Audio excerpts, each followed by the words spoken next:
이번 토픽은 가설의 검정에 대해서 하는데요. 그 중에 첫 번째 단계인 가설의 설정에 대해서 하겠습니다. 가설 검정의 단계가 여러 개 있다고 바로 전 토픽에서 말씀드렸어요. 그 순서 중에서 첫 번째 단계를 공부하는 겁니다.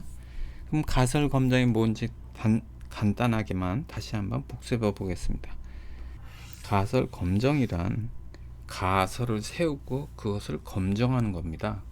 그러면 무엇에 대한 가설을 세우느냐 하면 우리의 관심 대상은 뮤나 시그마 제곱과 같은 모수예요. 모수에 대한 가설을 세우고 그 가설이 맞는지 틀린지를 확인하는데 뭘 갖고 확인하면 표본의 자료를 이용해서 이 가설을 검정, 맞는지 틀린지를 확인하는 것을 가설 검정이라고 합니다. 자, 여기서 제가 맨 처음 뭐라고 했냐면 모수에 대한 가설을 세운다고 했지 않았습니까? 그럼 모수의 가설을 세우는 게 첫 번째 할 일이에요. 그래서 첫 번째 할 일은 가설의 설정입니다. 근데 여기서 제가 이렇게 말을 했습니다. 모수라는 게 뮤만 있는 것이 아니라 시그마 제곱도 있고요.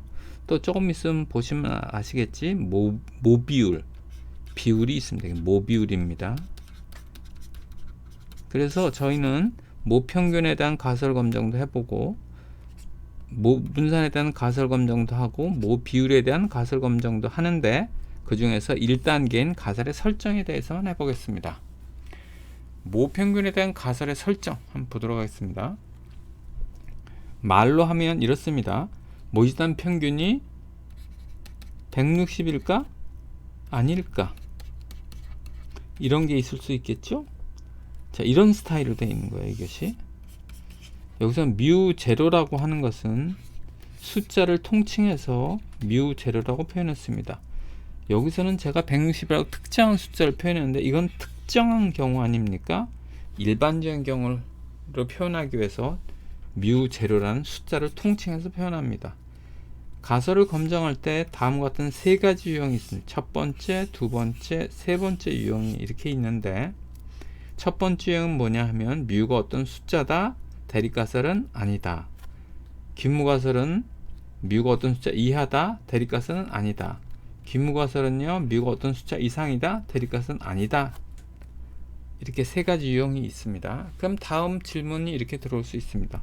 선생님, 2번 대신에 이런 건 안 됩니까?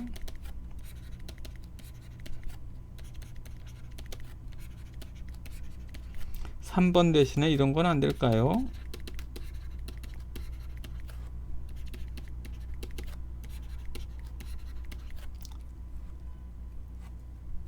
이거의 특징은요, 세 경우의 특징은 똑같이 이퀄 사인으로 귀무가선 이퀄 사인으로 표현된다는 것입니다.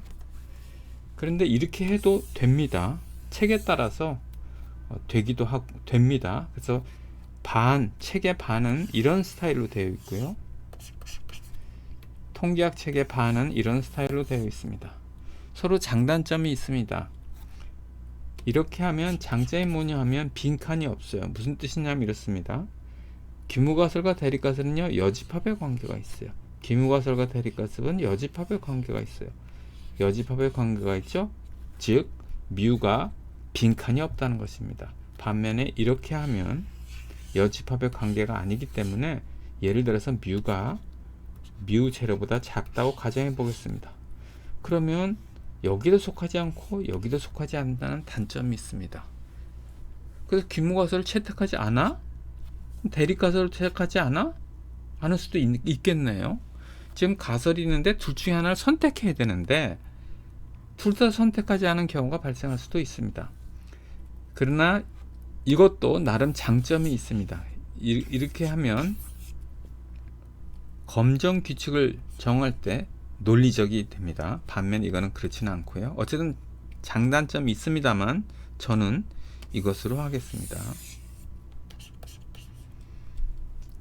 또 다른 질문이 있을 수 있습니다. 이거 대신에 이렇게 하면 안 됩니까?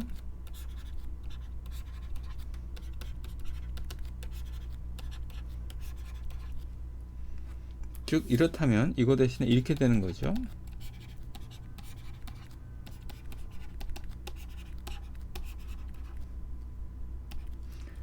이것의 특징은 이퀄 사인이 대립가설에 있다는 겁니다. 반면에 제가 제시한 건요, 이퀄 사인이 귀무가설에 있습니다. 결론적으로 말씀드려서 이런 경우는 없습니다. 이퀄 사인은 꼭 귀무가설에 들어가도록 만들어야 합니다. 그래서 이런 건 없고요. 우리는 이 방식으로 할 겁니다. 물론 이 방식을 해도 맞습니다만 저는 이 방식으로 하도록 하겠습니다. 즉 귀무가설과 대립가설은 여집합의 관계로 있기로 하겠습니다. 그리고 간혹 보면 이렇게 가설 검정을 하시는 분도 계세요. 뮤에 대한 가설 검정을 할 때 표본에서 x바 값을 보지 않습니까? 이렇게 하는 경우가 있어요. 귀무가설은 x바는 10이다. 대립가설은 x바는 10이 아니다. 이런 가설을 검정하는 분들도 계신데 이건 가설 검정이 아닙니다. 왜냐하면 이렇습니다. 가설 검정은 뭐에 대한 가설 검정하나요? 모수에 대한 가설 검정을 하는 거예요. 이것은 표본에 대한 가설 검정 아닙니까? 표본에 대한 가설 검정은 할 필요가 없어요. 왜 그런지 설명을 드릴게요.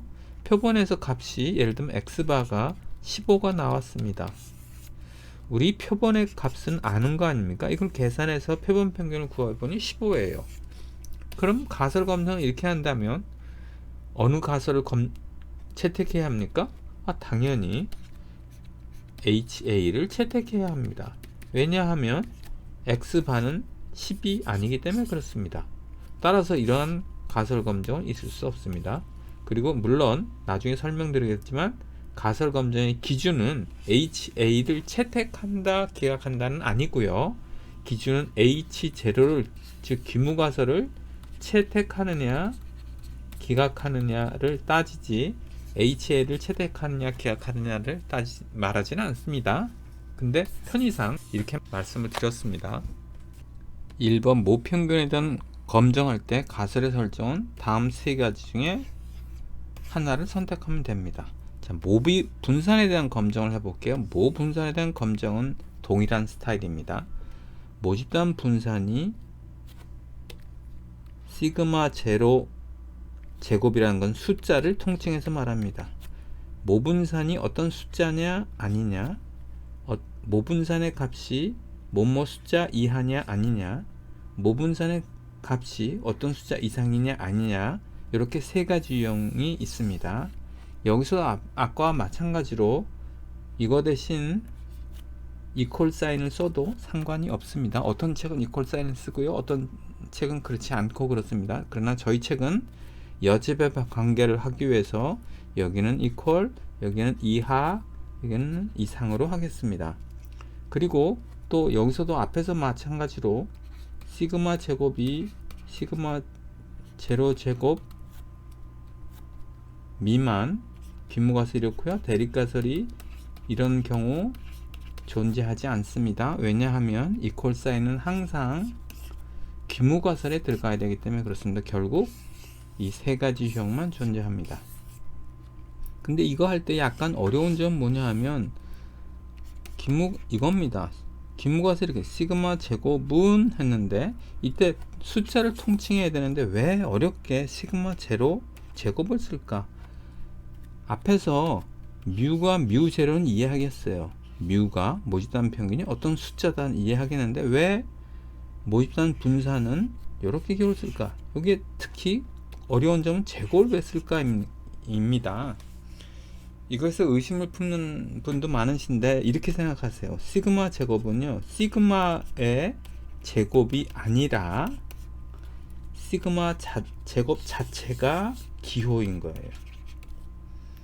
그러니까 시그마 제곱 이 기호가 모집단 분산은 이 기호에 이렇게 생긴 기호의 숫자와